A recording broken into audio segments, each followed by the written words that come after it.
여기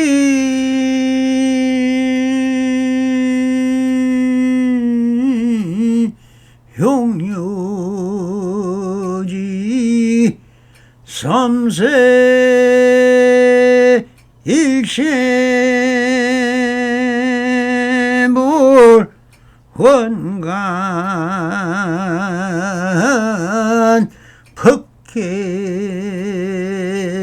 법계성이면 일체가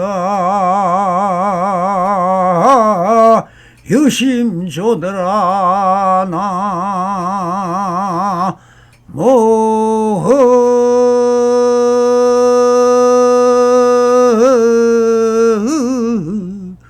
아미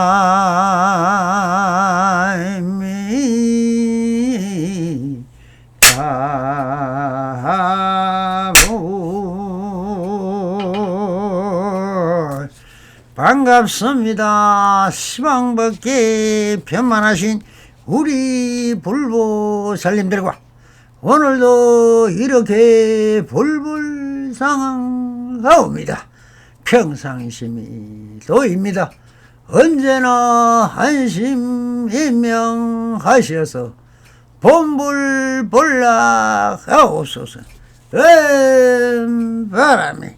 자, 오늘도 조사선 운문록 실중하여 34편 견문각지에 막힐 것이 없으니 하는 주제로 본문을 따라 우리 불보살님들과 함께 이 아래 숨어있는 현지를 한번 쳐다보도록 하겠습니다.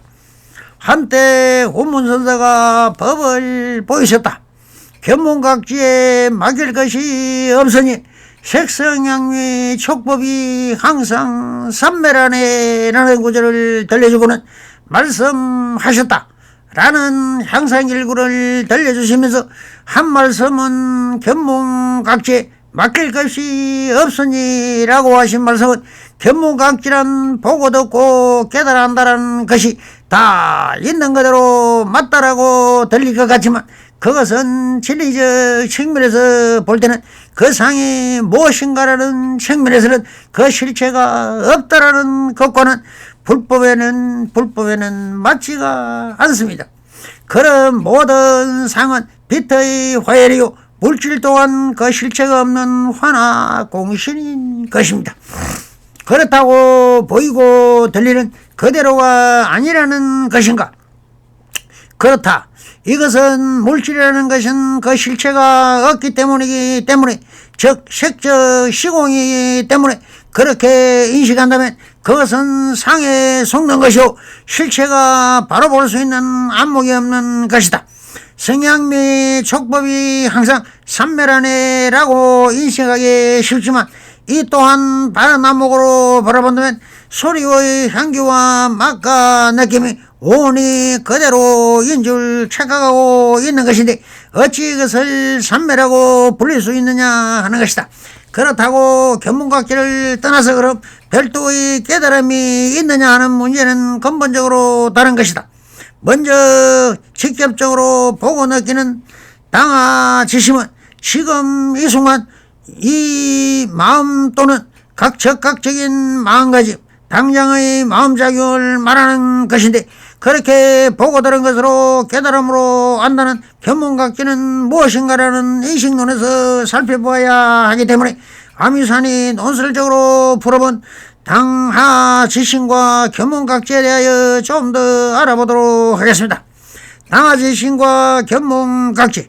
당하지심은 지금 이 순간의 모든 마음 또는 즉각적인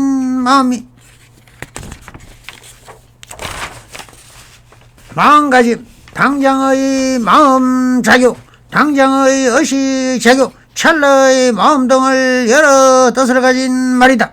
번뇌나 욕심을 바로 멈추는 태도를 강조하는 불교 유교적 그렇습니다.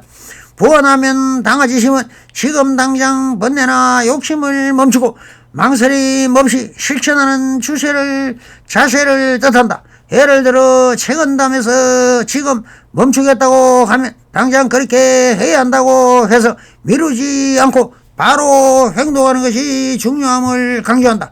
불교, 유교 전통에서 당화지심은 일상적으로 작은 실천이 쌓여 큰 변화를 이룬다는 교훈으로 자주 인용된다. 즉 지금 이 순간 너희 마음이 곧 수행과 인생의 성패를 좌우한다는 의미이다. 번뇌나 욕심이 생길 때 바로 멈추고 마음을 가다듬는 것이 당화지심의 실천이다. 이를 미루지 않고 우물쭈물 망설임이 없이 자신의 행동을 결정적인 태도와 연결된다. 요약하면 당화지심은 지금 이 순간에 집중해 실천하는 마음을 뜻하며 일상과 수행에서 즉각적인 태도의 중요성을 일깨워주는 개념입니다. 육조 현행대사의 선의 특징인 자성, 불도, 좌오, 자수, 도노, 견성으로 이들을 평면 문학의 자력, 정신과 해속성에서 그 부리를 두고 있다. 그는 고액에 지듯 기존의 불교 수행을 비판적으로 감호에 바탕한 적심적불의 도노 성불을 대체시켰다. 성불의 씨앗인 추상적이고 본천적인 불성은 인간의 천부적인 당화지심으로 현실화시켜 당화처고 즉 적극적인 깨달음의 쉽고 빠른 다리를 놓은 것이다. 조사설은 마음으로부터 사람에 이르러 지금 당장의 일거일동 견몽각지로서 자기 본래가 부처임을 체득함을 더욱 강조한다. 이문이란 이문의 문자 그대로의 뜻은 운에 맡긴다는 말인데 여기서 운은 우연을 뜻하는 것이 아니라 천년 자연의 운행을 뜻한다. 사람의 몸과 마음을 그대로 행하되 자연자재한 자신의 심신 전체 그대로가 부처인 경지를 가리키는 말이다. 불교에서 자연적이라고 하면 원인과 결과의 법칙에 따라 일어남을 뜻한다. 따라서 불교의 관점에서는 천지자연의 운행을 엄격한 인과법칙 즉 연기법이라는 불법의 법의 도리에 의해서 이루어지므로 이문은 인위적인 조화 없이 자연의 흐름대로 법 스스로 운동에 맡긴다는 뜻으로 물 흐르고 바람 불듯 그렇게 자연과 하나돼 살아간다는 말이다. 그러면 조사선에서 주장하는 이문자유와 일반 사람들의 생활과는 어떤 차이가 있는가? 대주회 선사의 본문에 이러한 해답이 있다. 원율사라는 이가 와서 대주 선사에게 물었다. 화상께서도 돌을 닦으며 노력을 합니까? 대주 선사가 말하기를 노력한다. 어떻게 노력합니까? 배고프면 밥 먹고 피곤하면 잔다. 모든 사람이 전부 그렇게 하는데 스님은 노력하지 노력과 같지 않습니까? 다르다. 어떻게 다릅니까? 그들은 밥 먹을 때 밥만 먹지 않고 100가지 분별하여 잠잘 때는 잠만 자지 않고 1000가지로 개교하니 따라서 다른 것이다. 이에 원율사가 입을 다물었다. 대주회선사는 우리들에게 닦음과 닦지 않음의 차이를 분명하게 말해주고 있다. 이러한 이문수행은 행주자와의 행주 일상생활 즉 견몽각지를 보고 듣고 느끼고 하는 것을 말한다. 마음이 객관세계의 대상을 접촉하는 것을 총칭한다. 즉 마음의 모든 의식활동 또한 인식기능을 총칭하는 말이다. 당화지심 가운데 최연하는 것이다. 조사설에서 이른바 견몽각지는 진여 본성의 작용을 표현한 말이다. 여기서 각지는 깨달아 안다는 뜻이 아니라 느끼고 안다로 풀이해야 한다. 견몽각지는 불교의 인식론에서 나온 것이지 인식기능은 6가지 인식작용 내지 8가지 인식작용을 4가지로 정의한 것이다. 우리에게는 눈, 귀, 코, 혀, 피부, 마음의 6가지 인식기관이 있고 이 기관들은 각각 고유의 기능, 인식기능을 있다. 그 기능을 작용으로 보면 눈을 보고 귀는 듣고 코는 냄새 맡고 하는 것을 보고 혀는 맛을 보고 피부는 촉감 등을 느끼고 마음은 앞서 5가지 통합하거나 고유의 기능작용 등에 연계해서 분별 판단하고 하는 지인 것이다. 다시 말해 견문각기는 다른 동물에 비해 인간이 지닌 탁월한 모든 능력을 요약한 것이며 그 작용이 보고 듣고 느끼고 하는 것이라는 뜻이 된다. 그런데 보고 듣고 느끼고 하는 것이 무엇인지 깨달아야 한다. 그리고 보고 듣고 느끼고 하는 것에 끌려다녀서는 안 된다는 충고를 듣는다. 그것이 보고 듣고 느끼고 하는 그것이 진짜가 아니라는 뜻이 숨어있다. 분명 탁월한 능력이기는 하지만 오직 그것만이 진실이라고 집착하게 되면 그때부터 자신이 자신을 속이는 자신이 자신에게 속는 묘한 상황이 전개된다. 흔히 인간이 다른 생명체에 비해 우월하다는 판단하는 기준이 되는 이 탁월한 인식 능력을 왜 불교에서는 제대로 인정하지 않는 것일까? 그것은 인식 능력 자체가 나쁘다는 뜻이 아니라 그것이 주인 노릇을 하지 말라는 말이다. 대체로 사람들은 자기가 보고 듣고 느끼고 분별해서 하는 그것이 가장 확실하다고 믿는다. 그렇지만 문제는 수많은 사람들이 똑같은 결론에 도달하는 경우는 없다.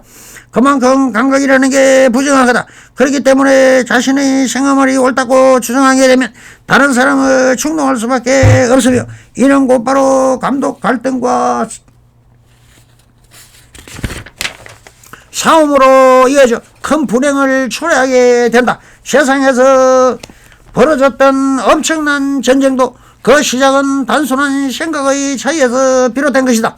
부처님은 낱낱의 생각들이 절대적으로 영원히 옳은 것도 아무것도 없다고 가르쳐 주셨다. 따라서 이미 일어난 그 생각에 절대적 가치를 두지 말고 치우침이 없는 중도적 지혜로 밝게 보라는 말이다.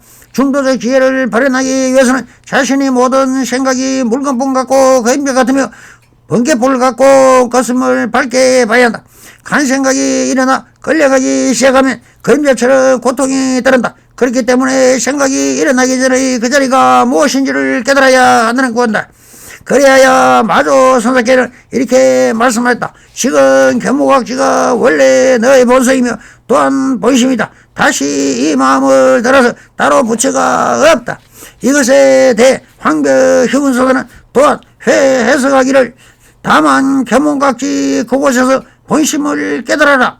그러나 본심은 견문각지에 속하지 않고 또한 견문각지를 떠나 있는 것도 아니다. 단지 견문각지 위에서 견해를 일으키지 말고 또한 견문각지 위에서 생각을 움직이지 말라. 그리고 견문각지를 떠나서 마음을 찾지 말고 또한 견문각지를 버리고 법을 취하지 말라. 같이 있지도 않고 떠나지도 않았으며 불적불이이며 넘물지도 않고 집착하지도 않아서 부주불착이라. 종행으로 자제하니 도량아님이 없다. 일체 모든 법이 단연하고 공격해 필경공이요 필경정이다. 그러므로 견문각지가 본심의 작용이라 말한다. 다시 말하면 불성은 비록 견문각지가 아니지만 그러나 또한 견문각지를 떠나 있는 것도 아니다. 돌을 닦는 사람은 견문각지 가운데서 그 성품이 본래의 공적함을 깨달아 같이 있지도 않고 떠나지도 않아서 부저불이니 자연이 번뇌 가운데서 불의를 증득하고 세간사 가운데서 불사를 이루어야 한다고 했다. 그러나 유막에게 또한 제시하기를 법은 견문각지가 아니다. 만약 견문각지를 행하면 곧 견문각지일 뿐이어서 법을 구함이 아니다라고 했다. 다시 말하면 불법은 오임이 없다. 만약 세간법에 대하여 여전히 집착한 바가 있고 내지 열반에 대하여 역시 집중하는 바가 있다면 그것은 더러움에 탐탁한 것이라 불법을 구할 수가 없다. 불법은 견문각지에 있는 것이 아니어서 만약 견문각지를 구하면 그것은 견문각지의 감수와 마음의 의식을 추구하는 것이어서 불법을 구하는 것이 아니다. 여기서 알 수 있는 것은 마조 선사가 불성의 작용의 입장에서 견문각지가 본성이라고 말했고 유마경은 불성의 본체의 각도에서 법은 견문각지에 있는 것이 아니다라고 설한 것이다. 그래서 훗날 문각선사는 이렇게 대하여 이렇게 평하였다. 불법은 두 글자는 오직 부처님에게만 이 법이 있는 것이 아니며 또한 중생에게 이 법이 없는 것도 아니므로 불법이라 말한다. 부처란 깨달은 뜻이니 깨달음이 곧 법이다. 깨달음은 미혹으로 인하여 세운다. 어떤 것이 미혹인가? 산화대지를 보고 산화대지를 만들어 인식하고 견문각지에서 바로 견문각지를 세운다. 이것이 바로 미혹이다. 어떤 것이 깨달음인가? 산화대지를 보고 산화대지라 부르고 견문각지에서 견문각지라고 한다. 이것이 바로 깨달음이다. 똑바로 산화대지를 보고 똑같은 건 견문각지인데 어째서 미혹이 있고 깨달음이 있는가? 또 산화대지 견문각지여 몇 번이나 너를 향해 미혹을 말하고 깨달음을 말했던가? 결국 깨달음을 말하고 미혹을 말해도 참됨을 말하고 거짓을 말해도 모두가 거짓 이름이다. 중생의 인도하니 나와 그대가 스스로 가지고 있는 성품은 본래 스스로 이루어지고 본래 스스로 부족해 본래 생멸이 없고 공도 아니고 유도 아니고 참됨도 아니고 거짓도 아니고 미혹도 아니고 깨달음도 아니다. 오직 중생을 위해 집착과 집착 없음, 걸림과 걸림 없음을 말하고 만견으로 공도 있고 유도 있으며 참됨도 있고 거짓도 있으며 미혹도 있고 깨달음도 있음을 말한다. 만약 인륜을 해강만조하면 자연의 만법이 갖추어지리라. 이 도리를 알고자 하는가? 낙이 기에 가기 전에 말의 일이 온다. 해능대사가 일찍이 육교당에서 자성이 생각을 일으키어 비록 곧 견문각지 해도 만가지 경계에 물들어 얻고 항상 자제하다 라고 제시한 이후 신의 선사가 어로 가운데서 또한 비록 견문각지가 있으나 항상 공적하다 라고 설했다. 신에는 근인문각지의 공적 영지를 강조했는데 즉 공적의 영지요 영지의 공적을 말한다. 다시 말하면 사람의 진성은 공적하면서 신령스럽게 알고 신령스럽게 알면서도 또한 공적하다. 자성의 공적 영지에서 보면 눈으로 보되 봄이 없고 봄이 없되 본다. 귀로 듣고 들음이 없고 들음이 없는 듣는다. 몸으로 느끼되 느낌이 없고 느낌이 없되 느낀다. 마음으로 알되 암이 없고 암이 없되 안다. 그러므로 황교선은 본심은 견문각지 속에서 속지도 않고 또한 견문각지에 떠나있는 것도 아니다. 갇히지도 않고 떠나지도 않다. 부적불이 머물지도 않고 집착하지도 않아서 부주불창이라 정행으로 자제하나 도랑이 아님이 없다라고 설파하던 것이다. 이것은 또한 사람들이 본래 생멸이 없고 공도 아니고 유도 아니고 참됨도 아니고 거짓도 아니고 미혹도 아니며 깨달음도 아니 불의 중도성을 구조했기 때문이다. 만약 수선자가 1년 가운데 견문각지하여 해강반조하면 즉 밖으로 향하는 마음을 안으로 거두들여 자신의 내면을 관찰하는 것을 말한다. 자연히 만법이 청정공적함에 담바 당하 지심을 깨달아 이문자제하게 된다. 다시 본론으로 돌아가 한때 오문선사가 법을 보이시다. 견문각지에 막힘이 없으니 핵성향 촉법이 항상 삼매라라는 구절을 들려주고 말씀하셨다. 오문선사는 위의 말을 인용하지만 이것은 다 같은 견문각지를 세속심으로 본 것이고 색성향 및 작비입적 소리와 향기와 맛과 느낌과 법도 또 본래 공에서 본다면 다 부정할 수밖에 없다는 뜻으로 이렇게 향상일구를 열립니다. 어느 곳에서도 삼매가 아니다. 작용할 때도 삼매가 아니다. 어디에서는 가름 말하기를 색성향이 본체도 또한 한쪽도 있고 색성향이 적부에 한쪽이 있다고 하나 그것은 고식책이고 치우친 견해이다라고 하십니다. 여기서 세속심에서 긍정인 것은 출세한 법에서는 부정을 하고 있습니다. 이것도 역시 해강반조에 본다면 삼매 역시 마음의 경지에서 본다면 무심의 경지와 다름이 없습니다. 한 생각 일어나지 않은 무심한 경지에서 즉 본래공의 자리에서 한 생각 일어나는 것은 오직 진공묘유인 것이므로 마음이란 한 자리에 있다는 것을 되므로 본래공은 자리에서 본다면 자신 있으나 그것이 아닌 것입니다. 벌써 일어난다. 일어나지 않는다라는 차별상이요 본밀심이라고 본 것입니다. 그래서 삼매라는 현상은 참선이 깊어지면 다 느낄 수 있는 것입니다. 이것은 참성부모의 자리인데 왜 이렇게 말씀을 하실까요? 어느 것도 삼매가 아니니 작용할 때도 삼매가 아니다라고 부정하시고는 다시 이렇게 말씀을 하십니다. 어디에선가 말하기를 성향미 촉법의 본체도 한쪽도 있고 성향미 촉법 한쪽도 있다고 하나 그것은 고식적이고 치우친 견해이다 라고 하시는 것을 부정하는 것은 절개평령의 중도 정견에서 본다면 무엇이든 다 한쪽에 치우친 편견이라고 하십니다. 성불인연 맺으소서. 바람 감사합니다.